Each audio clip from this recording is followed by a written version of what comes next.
I'm Barbara Peters from the Poison Pen, welcoming you to another episode in our forever crowded criminal calendar. Welcome back to Scottsdale, Ridley. Thank you. We have one of my favorite authors today.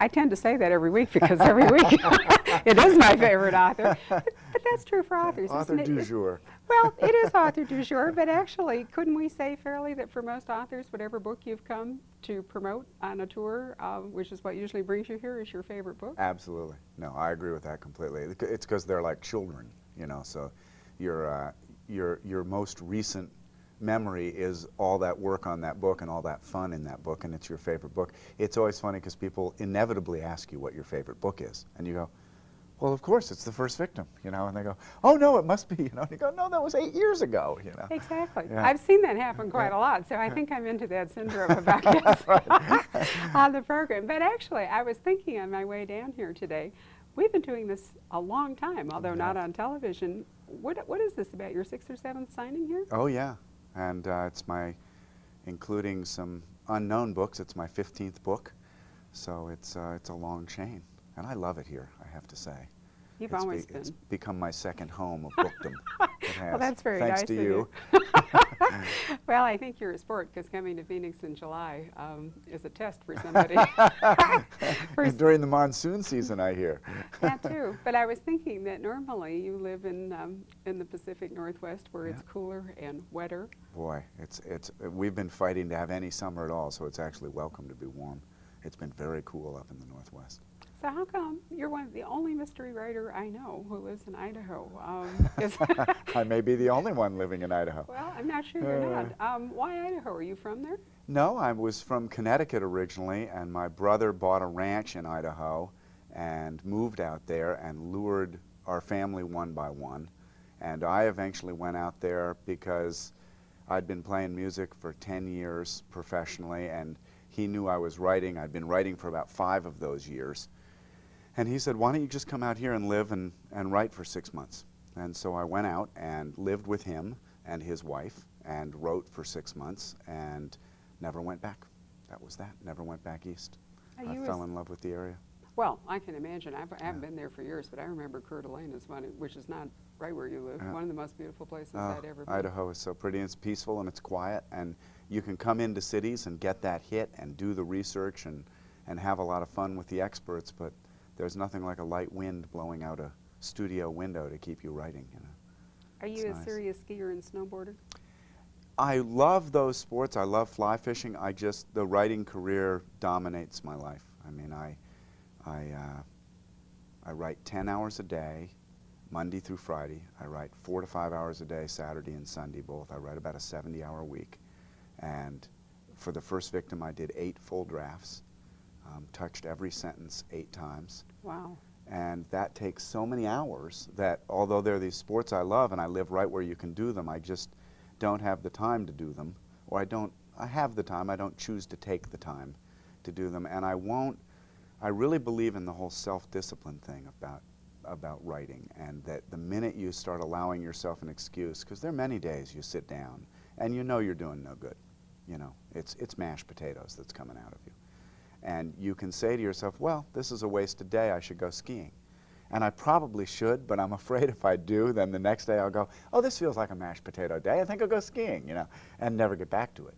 So I kind of hold myself in the chair, and I do love fly fishing. I fly fish maybe a week a year, and I ski, I probably ski 10 times a year, but I live in a place where people ski 70, 80 days a year. Well, you've now explained to me I've really enjoyed our rather heavy email correspondence, and now I perceive why I hear from you so often. It's probably what you do when you are... That's right. I'm sitting in the chair, not letting myself out, and I say, I'll do a little email right now.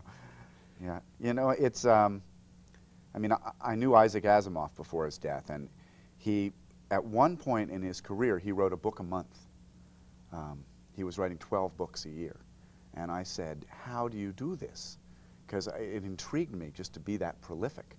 And he said, I'm always working. He said, if I'm in the shower, I'm thinking about the book. If I'm at the desk, I'm writing. But I don't make excuses to go here or go there. I sit down and work. And if you work a lot, you can get a lot done. And I've been able to do 1 book a year, not 1 a month. And if I didn't do this kind of work schedule with, to me, the complexity in the books and the research in the books, I'd only get one out probably every 2 years or every 3 years, and I've got a file full of story ideas. I mean, I have hundreds of story ideas, and only one idea a year to get out, so I sort of stick to it. And you're a real perfectionist. I've learned that together this year, I which was is going to something say, we'll talk about you later. should talk. Boy. Yes, well, unfortunately I am too. But I really have admired your professionalism and the fact that you actually do suffer over every word and every sentence. Well, thanks, I do. And there's not a book I've written that you couldn't hand back to me and I could spend another 2 months and write another draft and a half of. You know, I'm the one of the roles of my editor at the house is to say, stop, Ridley, stop. Because and it's one of the, quite honestly, it's one of the things I envy Harris, Thomas Harris, who writes a book every 7 or 10 years, is to have either the economics, I don't know what his situation is, or just the internal peace to say, I don't care how many stories I get done. I'm going to work on this one until it's absolutely right. And you could spend 6, 7 years on one of these, and it would be a ton of fun to do so. And you could ski more and fish more and have more of a life. And I see the occasional author pull that off with such total success, and you think, oh, but it's not my way. I'm a book a year guy. Well, you really like to carefully research your plots. I mean, you are not writing. You tell wonderful stories. Your characters have texture. I'm not wanting to imply that, that we're just doing technical stuff here, but it's clear that each of your books requires an enormous amount of very careful research, and that you labor. Which I enjoy thoroughly. I mean, that's so much fun. I do a lot of paper research ahead of that first draft, and I do things a little backwards in that I don't go out and do the field work until I'm 2, sometimes 3 drafts into the book. Now the chapters in my mind are set. I know that we're no longer going to be pulling chapters or rearranging them, and now I've made everything up based on the most research I could find, and I get an appointment with that particular expert, an oceanographer or a medical examiner, and I go and present the actual chapter dialogue in my own way in the interview and get new responses and go, ah, that's even more interesting than I had it.